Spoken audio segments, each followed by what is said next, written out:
ዳቦ ቤት በራፍ ላይ በራብ የሞተው ሰው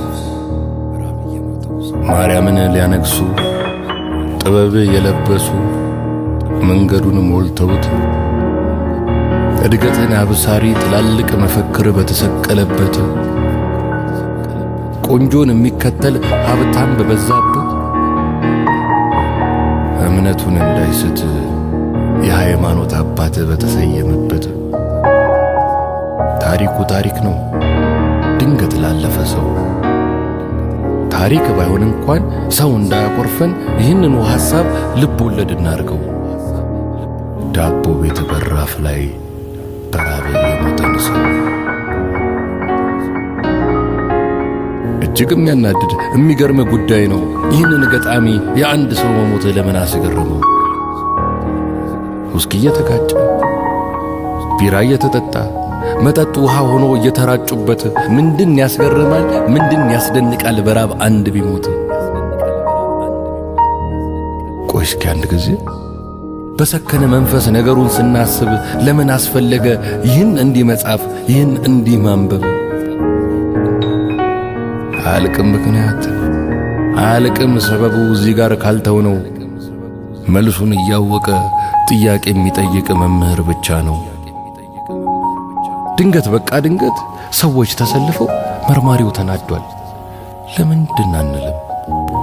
የማናቀው ሕይወት ልብ ወለድ ቢሆንም በቃ ለምን አለ ተናዶ መርማሪው ዳቦ ቤት በራፍ ላይ በራብ የሚሞተው?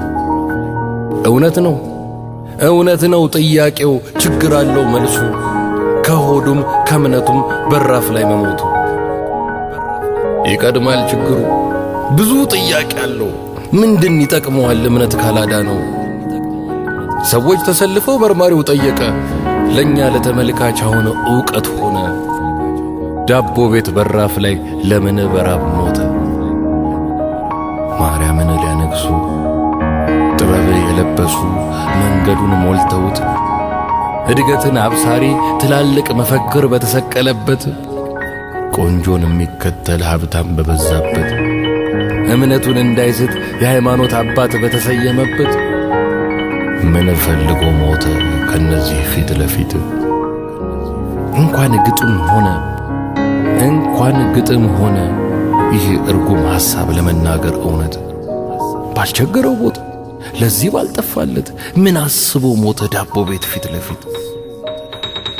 ያለቃን ፊት አይቶ ለሚኖር መርማሪው ከሟች ምስኪን ይልቅ ቦታውን ያስጨነቀው እንደዛ ምስኪን ሰው በሕይወት መስመር ላይ ድንገት የሚያልፍ ሰው ተስቶት በድንገት እንደዚህ ጠየቀ። ሰው ዳቦ እየገዛ ሰው ዳቦ እየሸጠ ዳቦ ቤት በራፍ ላይ እንዴት በራብ ሞተ? ይህ የምትሰሙት ግጥም ባይሆን ኖሮ መልሱ እንዴት ባቃተ? በቃ ድንገት ሳይሆን አንድ ሰው ተርቦ በቃ አንድ ሰው